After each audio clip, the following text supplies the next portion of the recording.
Welcome back to the channel, everybody. How do each of the 16 personalities use intuition? Intuition, when we're talking about the 16 personalities, is a type of perception. It is perceiving beyond concrete reality. In other words, what factually exists, and looking at the meanings, at the connections, at the patterns of reality, as well as projecting out into the future. Perhaps the simplest form of intuition is making a guess. So everyone uses intuition to a degree. It doesn't matter what type you are, but different types use intuition differently. Some more, some less. Some use it all the time without even thinking about it, while others are afraid to use it.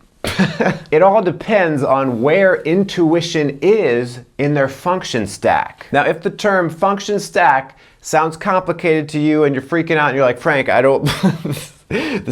thought I was walking into a one-on-one class and this is starting to sound like an AP history. Why is don't worry, this video will keep it simple, Simon. But if you want to learn more, check out my video about the cognitive functions here. So let's start off by talking about ISFJs and ISTJs. These types have extroverted intuition as their inferior function, which is their fourth function. It's the lowest function. It's the function that you really don't want to go there. So these types don't really want to use intuition. To them, it's kind of scary to look out into the future and see a bunch of possibilities about what could happen. A lot of times these types can be pessimistic about the future, or at the very least, jump to conclusions about bad things that will happen because of their inferior intuition. So they rely on intuition very rarely and prefer to stick with the tried and true reality around them. ESFPs and ESTPs have something similar going on because they have inferior introverted intuition. So the last two types we talked about had inferior extroverted intuition. These types have inferior introverted intuition.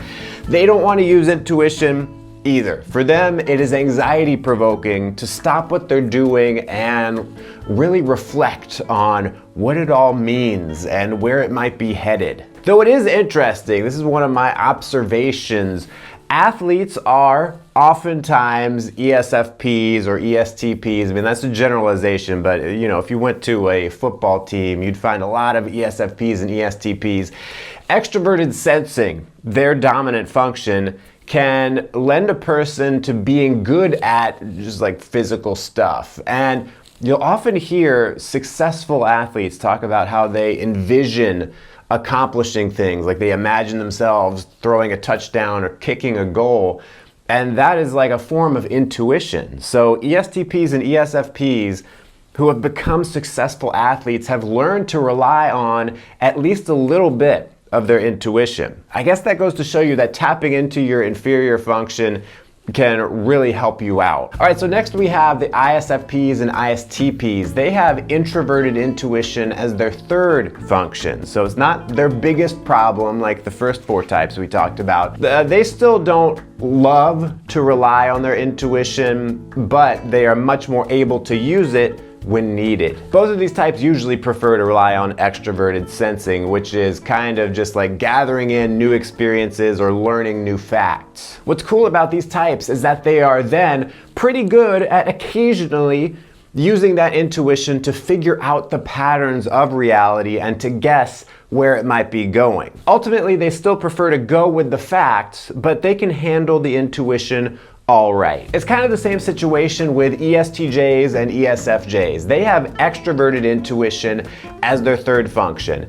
They usually prefer to use introverted sensing like the ISFJs and ISTJs do, but being that extroverted intuition is their third function, they can use it from time to time when needed without being too anxious about it. Now, what I've found is that these types often have their extroverted intuition, or NE, come out in their sense of humor. So NE is probably the most humorous and playful cognitive function because it's all about finding new abstract connections between things. So you'll have this kind of intimidating ESTJ or a, kind-hearted ESFJ, and they'll just surprise you with wacky humor out of nowhere. In part dose of the video, we're going to talk about the remaining types which have intuition as either their first or second function, which means they prefer to use intuition as much as possible, which can get them into trouble. Stay tuned. ENFJs and ENTJs have introverted intuition as their second cognitive function. So the way that these types primarily perceive the world is through intuition. They are comfortable with thinking far into the future and creating a plan. They're good at picking up on the patterns of how things work and what makes people tick. And because their intuition is second, they are still able to balance it out with their third function, which is extroverted sensing. So while they do not prefer to use extroverted sensing, they will not be like totally thrown off balance if unexpected events happen. They can take in the new information, then intuitively form a new plan or restructure their intuitive understanding of the world without feeling like the world is crumbling around them. INFPs and INTPs also have intuition as their second function, and they use extroverted intuition.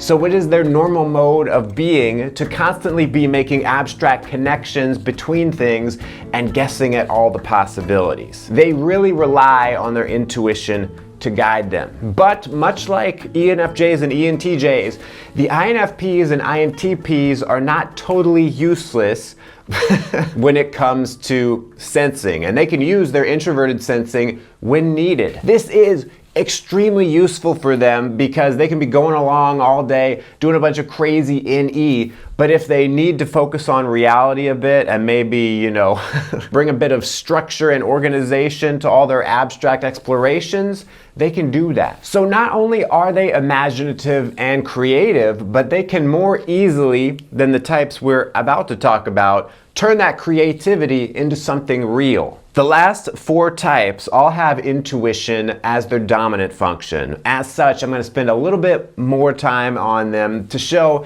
how having intuition dominant has its drawbacks.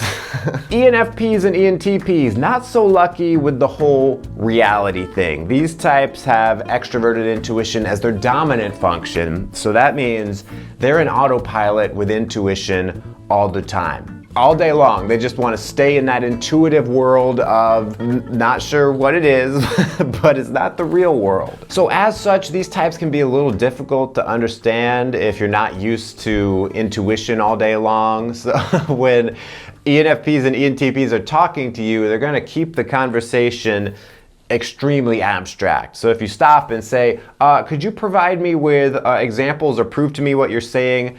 They will get mad at you. They will also go from thing to thing very quickly because it's like, oh, this thing we're talking about reminds me about this other thing, which might be like totally random, and you're like, what?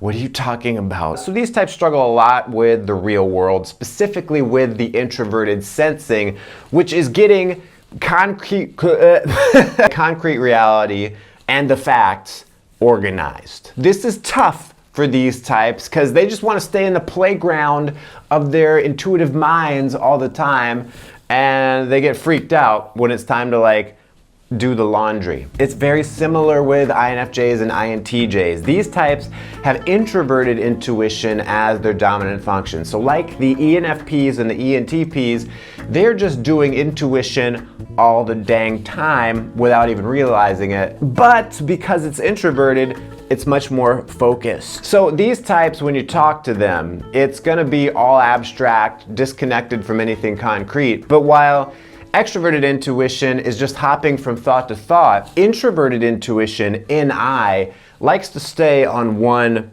abstract concept. And what's interesting about it is that INFJs and INTJs may talk about a lot of different things, but you'll always hear them circle back and tell you that they're all the same thing somehow. So if you ask an INFJ for relationship advice and then a little later ask them for career advice, they will find a way to give you essentially the same advice. These types really struggle when reality messes up their plans or their intuitive understanding of things. INFJs and INTJs spend so much time ignoring what is actually happening that they have a fear of it. Who would have thought? You ignore something all the time, and you become afraid. They are worried that things will randomly happen that will come along and like knock down all of their plans, or maybe even destroy their very view of reality. So that's why these types spend so much time thinking about the future and planning, because they're trying to avoid as much of the randomness and getting stuck in the details as possible. So you see, there's a bit of an irony here, where they spend a lot of time planning and using intuition to get around the sensory, but that makes it so they're ignoring the sensory, which then comes and causes problems for them. So as hard as these intuitive dominant types try, reality will always hit them throughout life. So it's important for them to check in with the sensory world from time to time, rather than to try to just ignore it. So are you lazy, or is it your personality type? To answer that question, you can watch this video right here. Thanks so much for watching, and until next time, stay cool and attractive.